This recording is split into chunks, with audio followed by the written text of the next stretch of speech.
Ini masih suasana tahun baru, jadi saya menyapa kita. Selamat tahun baru. Tuhan Yesus memberkati.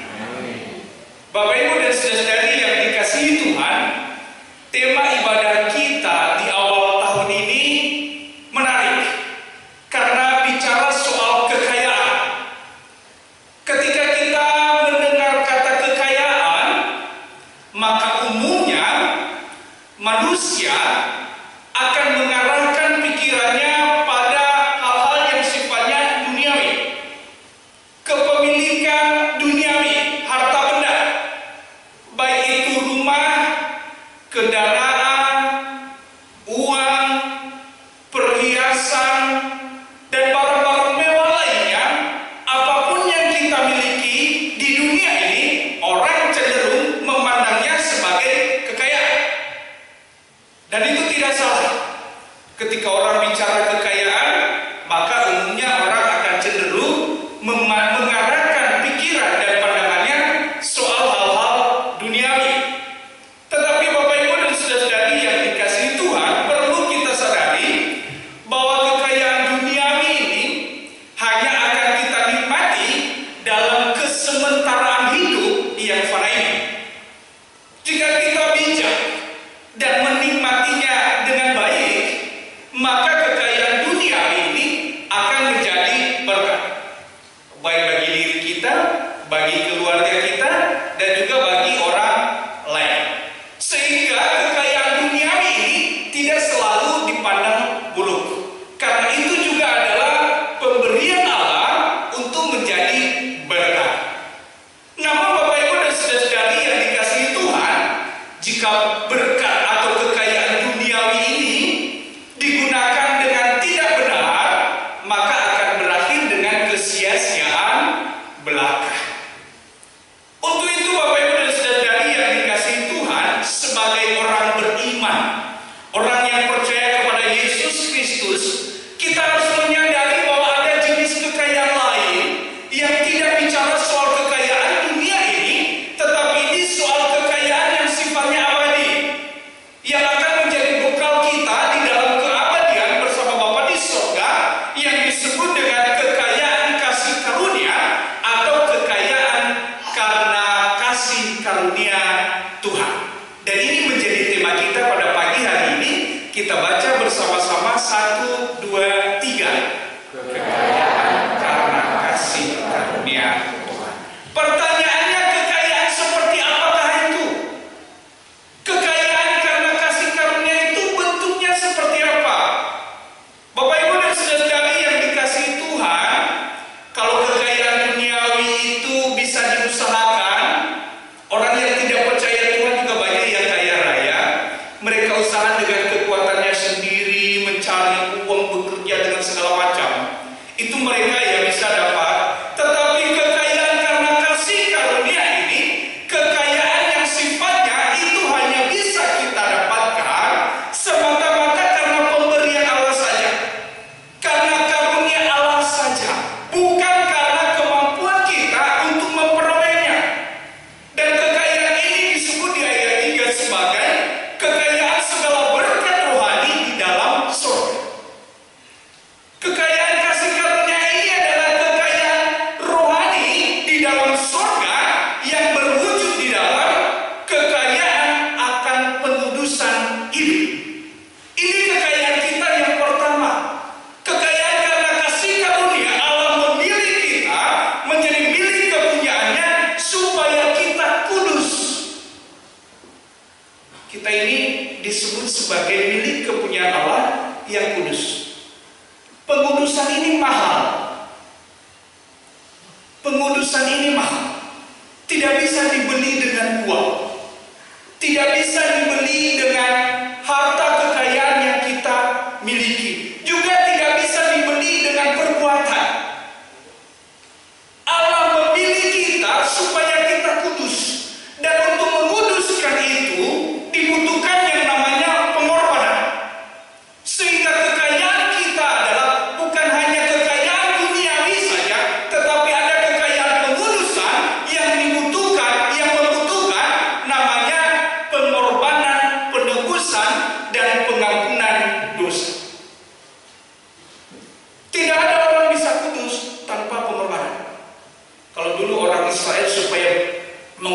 kekudusan diri mereka yang mereka menyembelih kambing domba, anak domba.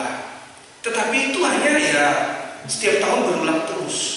Tetapi pengudusan kita itu harganya mahal melalui darah Yesus Kristus di atas kayu salib.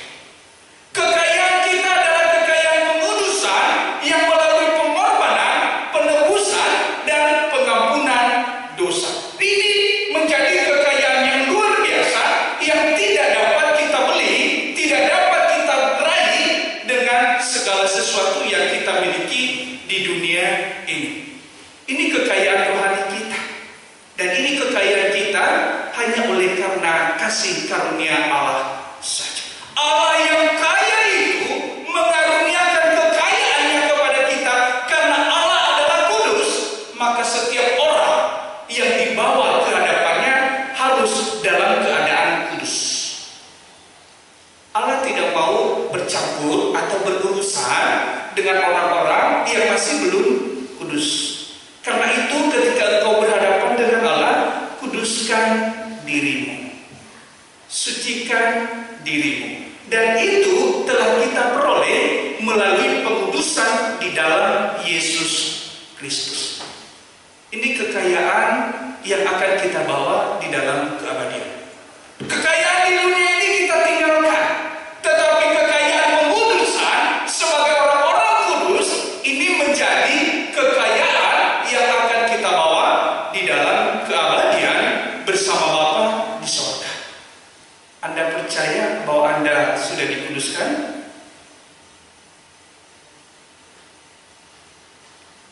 Bapak Ibu di tempat ini, Anda percaya bahwa Anda sudah dikuduskan? Amin. Orang yang percaya Yesus Kristus ya harus percaya bahwa Anda sudah menjadi milik kepunyaan Allah yang sudah dikuduskan. Kalau masih belum percaya itu ya ragu-ragu, itu berarti Anda belum sungguh-sungguh meyakini bahwa Yesus Kristus yang telah tertumpah darahnya di atas kayu salib telah menebus dan telah menguduskan dirimu. Yakini dan imani bahwa engkau sudah dikuduskan oleh darah Kristus, dan itu menjadi kekayaanmu menuju keabadian ketika engkau bertemu Sang Khalik, Sang Pemilik kehidupan. Tuhan bisa saja memberkatimu dalam dunia ini berupa harta benda, banyak rumah, banyak kendaraan, banyak uang, tetapi itu hanya engkau nikmati di dunia dan tidak bisa engkau bawa pulang ke tempat di mana Tuhan memanggil kamu. Tetapi Bapak Ibu dan Saudara yang dikasihi Tuhan, pengudusan yang dianugerahkan Allah ini menjadi kekayaan yang luar biasa yang akan kita bawa menjadi bekal kita saat menghadap Allah di dalam keabadian. Karena kita tidak sanggup menguduskan diri kita sendiri, maka kita butuhkan pengudusan yang dari Allah oleh karena kasih karunia-Nya semata. Ini kekayaan kita yang pertama, kekayaan akan pengudusan. Kita sebagai orang-orang yang dikuduskan menjadi milik kepunyaan Allah. Tentu sebagai orang-orang yang sudah dikuduskan, maka tugas kita adalah menjaga kekudusan itu di dalam kehidupan kita setiap hari. Kekudusan akan pikiran, kekudusan akan perkataan, kekudusan akan perilaku. Tentu masing-masing kita yang akan tahu, sudahkah perkataanku kudus? Sudahkah pikiranku kudus? Sudahkah perilakuku kudus? Masing-masing kita yang bisa menjawabnya. Bapak Ibu dan Saudara yang dikasihi Tuhan, harapannya ketika Allah memberitahukan kepada kita bahwa kita telah menjadi milik kepunyaannya yang sudah dikuduskan, maka kita harus menjaga diri supaya kita tetap hidup dalam kekudusan. Yang kedua, yaitu kekayaan kita yang kedua adalah kekayaan akan pemilihan Allah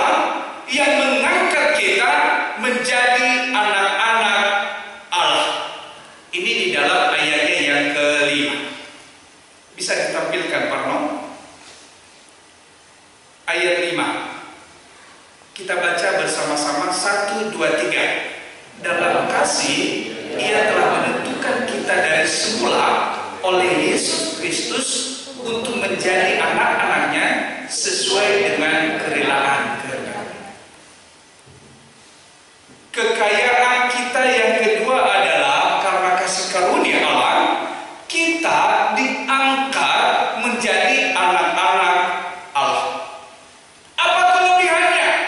Kalau sudah menjadi anak-anak Allah, kelebihannya adalah kita menjadi ahli waris akan kehidupan yang kekal di dalam surga. Ini berkat Allah yang luar biasa. Yang bisa hidup bersama Bapa di surga, ya bersama dengan anak-anaknya. Ibarat kita di dalam rumah, tentu yang namanya anak itu pasti akan menjadi ahli waris dari milik kepunyaan orang tuanya. Walaupun kadang-kadang ada orang tua yang lain memberikan juga warisan kepada orang lain, tetapi tetap saja yang utama adalah anak-anaknya. Bahwa ada orang lain yang bisa ikut bersama-sama kita di dalam rumah, ya tetap saja yang menjadi ahli warisnya adalah anak-anak dari si empunya rumah. Tidak mudah untuk menjadi anak-anak Allah. Untuk menjadi anak-anak Allah itu dibutuhkan tadi kekayaan yang pertama, yaitu pengudusan melalui penebusan dosa. Sehingga dengan itu, ketika kita sudah dikuduskan melalui penebusan, maka kita beralih dari posisi sebagai orang yang sudah mati karena dosa menjadi orang yang hidup karena kita menjadi anak-anak Allah. Dan itu sudah ditentukan Allah sejak semula. Ini bicara soal predestinasi kalau ajaran Calvinis, yang mengatakan bahwa sejak semula manusia sudah ditentukan siapa yang selamat dan siapa yang tidak. Tetapi kita tidak seperti itu. Predestinasi bagi kita, pemilihan Allah adalah pemilihan yang terbuka. Allah merencanakan menyelamatkan siapapun di dunia ini, dan siapa yang menerima dan menyambutnya, merekalah yang diselamatkan. Sehingga tidak ada persoalan, oh ya sudah, karena kan dulu saya sudah ditentukan tidak selamat, ya sudah, mau bagaimanapun tidak selamat. Ini kan persoalan. Tetapi pemilihan Allah sejak semula ini adalah pemilihan Allah, bahwa Allah menginginkan semua ciptaannya, semua manusia ini diselamatkan, akan menjadi anak-anaknya. Sejak kejatuhan Adam dalam dosa, Allah sudah merencanakan untuk menyelamatkan manusia ini. Hanya persoalannya manusia banyak yang bebal, banyak yang memberontak, tidak mau menerima panggilan Allah, tidak mau menerima uluran tangan Allah untuk mengangkatnya dari lumpur dosa itu, diangkat menjadi anak-anak. Sehingga sampai sekarang banyak yang tidak percaya kepada Yesus Kristus. Tetapi bersyukurlah bahwa kita yang hadir di tempat ini telah menerima itu. Sehingga ketika kita hadir di tempat ini, kita hadir sebagai anak-anak Allah. Kita sebagai anak-anak berhak hadir di dalam rumah Allah. Dan kita ada di dalam rumah Allah ini sebagai ahli warisnya. Bukan lagi orang lain yang hanya tamu. Kita sebagai anak, pemilik, pewaris kerajaan Allah, pewaris kehidupan yang kekal. Ini kekayaan yang luar biasa. Tidak bisa juga dibeli dengan apapun juga. Tidak ada orang lain yang bisa membeli, oh Tuhan saya mau menjadi anakmu, boleh nggak? Saya beli dengan uang, saya ganti dengan mobil, saya ganti dengan perhiasanku. Nggak bisa. Ini semata-mata pemberian Allah. Yang dibutuhkan adalah kita mau menerima, terbuka menerima pemberian Allah itu, supaya kita menjadi anak-anak Allah. Ini kekayaan yang luar biasa, yang tidak bisa kita dapatkan dari manapun di dunia ini. Bapak Ibu dan saudari yang dikasihi Tuhan, Allah mengangkat kita menjadi anak-anaknya semata-mata karena kasih-Nya. Dalam kasih, bukan dalam kemarahan. Allah itu adalah kasih yang mengasihi anak-anaknya. Karena ada juga orang tua kalau di dunia ini tidak mengasihi anaknya, tetapi justru membenci anaknya. Banyak loh orang tua yang membenci anaknya, tidak mau lagi bicara dengan anaknya, tidak mau lagi peduli dengan anaknya. Kalau dia sudah sakit hati dengan anaknya, ya dia akan dendam. Tetapi Allah tidak begitu. Karena kasihnya, meskipun kadang-kadang kita jatuh ke dalam dosa, asal jangan disengaja sajalah. Karena ada juga orang-orang pikir, oh yang penting kan saya sudah jadi anak Allah. Ya sudahlah, yang namanya seburuk-buruknya anak gak akan lepas dan jadi sebagai statusnya sebagai anak. Sehingga dia sengaja berbuat dosa karena berpikir dia kan saya sudah jadi anak Allah. Ya itu namanya jadi anak Allah yang palsu, gak betul-betul telah menjadi anak Allah. Bahwa kita berdosa karena ketidaksengajaan, ketidaktahuan, itu yang akan menjadi Allah akan kemudian mengampuni. Yang namanya Allah dalam kasih, ya kasihan toh anaknya jatuh ke dalam dosa tidak disengaja, Allah hendak mengangkat dia supaya hidup. Bapak Ibu dan saudari yang dikasihi Tuhan, tentu kita juga perlu menanyakan diri kita, status kita sebagai anak-anak Allah, sudahkah kita ini menjadi anak-anak kebanggaan Allah atau tidak? Orang tua senang sekali kalau anak-anaknya itu membawa nama baik bagi keluarga. Anak-anaknya berperilaku baik, berkarakter terpuji, mulia, sehingga menjadi kebanggaan orang tua. Allah tentu juga sangat ingin kita yang sudah diangkatnya menjadi anak-anaknya ini, menjadi ahli warisnya ini, menjadi anak-anak kebanggaannya. Caranya bagaimana? Contoh terbaiknya adalah Yesus Kristus sebagai anak sulung Allah yang telah datang ke dunia. Ia telah menunjukkan ketaatannya sampai mati di kayu salib. Kata kuncinya adalah pada ketaatan. Sebagai anak-anak Allah, sudahkah kita taat pada perintah Allah atau tidak? Sudahkah kita taat pada firman Tuhan atau tidak? Kalau kita sudah taat, itu berarti kita akan menjadi kebanggaan Allah. Tetapi kalau kita hanya menjadi anak Allah yang kemudian tidak taat, maka kita belum menjadi kebanggaan Allah. Harapannya kita sebagai anak-anak Allah yang sudah hadir pada pagi hari ini, kita akan menjadi anak-anak yang taat kepada Tuhan. Amin. Yang ketiga, kekayaan kita yang ketiga. Kalau tadi yang pertama kekayaan akan pengudusan, yang kedua kekayaan kita sudah diangkat menjadi anak-anak Allah itu semata-mata karena kasih karunia. Kekayaan kita yang berikutnya atau yang ketiga adalah kekayaan kita akan hikmat dan pengertian. Itu di dalam ayatnya yang ke-9. Bisa dinaikkan Pak Mo, ayat 9.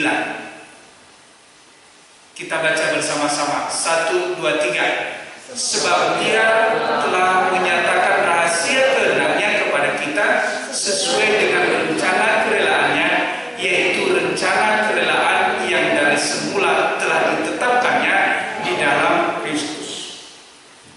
Untuk mengetahui sebuah rahasia itu dibutuhkan hikmat dan pengertian.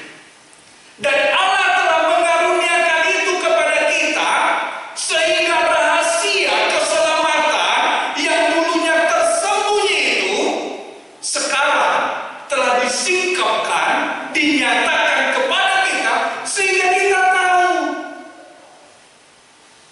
Kita jadi tahu status kita sebagai apa.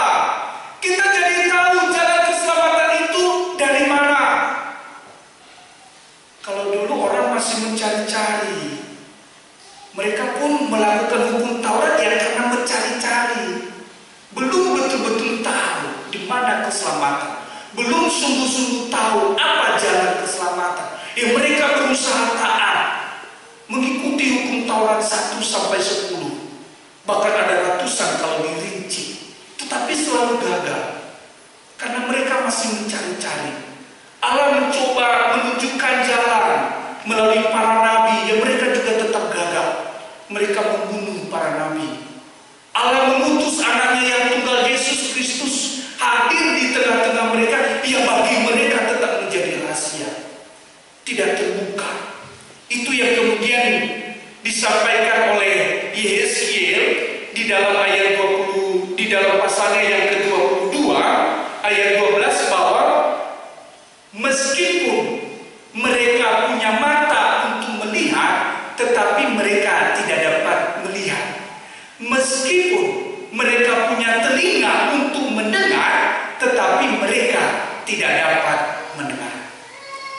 Ya samalah seperti orang-orang yang kadang-kadang datang di gereja, punya mata untuk melihat tapi tidak tahu apa yang terjadi di dalam gedung gereja. Punya telinga untuk mendengar, tapi pulang ke gereja ditanya apa firman Tuhan, nggak tahu. Karena apa? Sibuk main handphone, sibuk membuka sosial media. Ini luar biasa.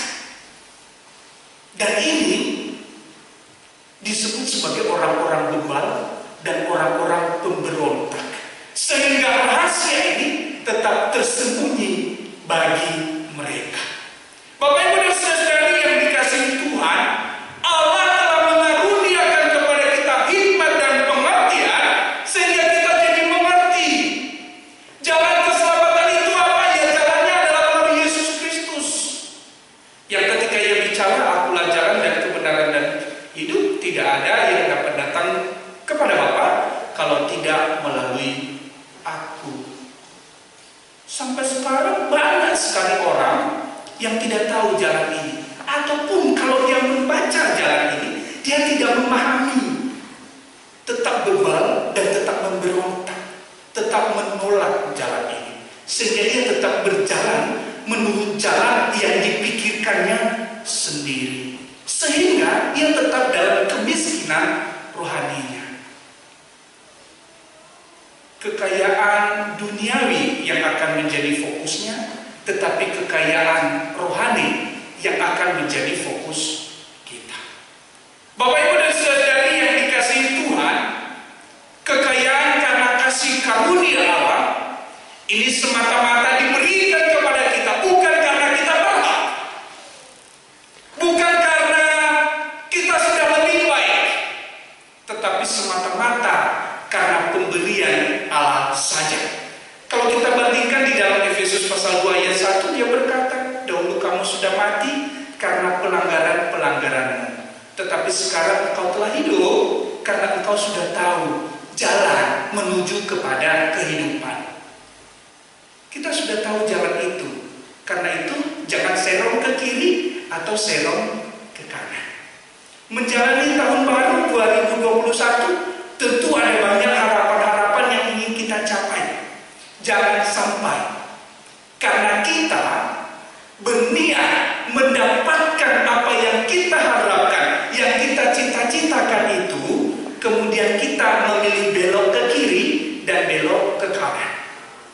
Tetap berjalanlah di jalan yang benar, di dalam jalan keselamatan, dan bahwa segala kekayaan duniawi ini Tuhan akan berikan juga kepada kita ketika kita dianggap layak untuk menerima. Banyak orang mencari kekayaan duniawi, Allah tidak beri. Itu juga bisa jadi karena Allah memang melihat ini orang ini tidak pantas untuk mendapatkan lebih. Tapi Allah memilih orang-orang tertentu untuk diberi lebih karena Allah tahu orang-orang itu juga akan berbagi kepada orang lain. Jadi kalau kita mendapatkan kekayaan duniawi, tidak usah berlebihan banyak, tetapi berbagilah. Karena itu adalah karena karunia Tuhan juga di dalam kehidupan kita. Kekayaan karena kasih karunia Tuhan itu berupa kekayaan pengudusan hidup, kekayaan akan penebusan dan pengampunan, kekayaan akan pengangkatan kita menjadi anak-anak Allah, dan kekayaan akan pengertian dan hikmat bahwa jalan keselamatan itu adalah hanya melalui Yesus Kristus. Ini akan menjadi bekal kita yang kita bawa di dalam surga untuk kehidupan yang kekal. Bahwa kita mencari mencoba memenuhi segala kebutuhan hidup di dunia ini, tetapi jangan sampai lupa untuk hidup menurut kehendak Allah. Fokus kita bukan mencari kekayaan duniawi, tetapi fokus kita mempertahankan kekayaan rohani yang sudah dikaruniakan kepada kita. Yesus Kristus sudah berkata juga di dalam Matius 6 ayat 33 berkata, tetapi carilah dahulu kerajaan Allah dan kebenarannya, maka semuanya itu akan ditambahkan kepada. Menjalani tahun 2021, tetap carilah dahulu kerajaan Allah, sehingga berkat-berkat yang lain itu akan menjadi bonus tambahan di dalam kehidupan kita. Tuhan Yesus memberkati. Ayat hafalan ayatnya yang kelima, kita baca bersama-sama. 1, 2, 3. Dalam kasih Ia telah menentukan kita dari semula oleh Yesus Kristus untuk menjadi anak-anaknya sesuai dengan kerelaan kehendak-Nya. Mari kita berdoa. Terima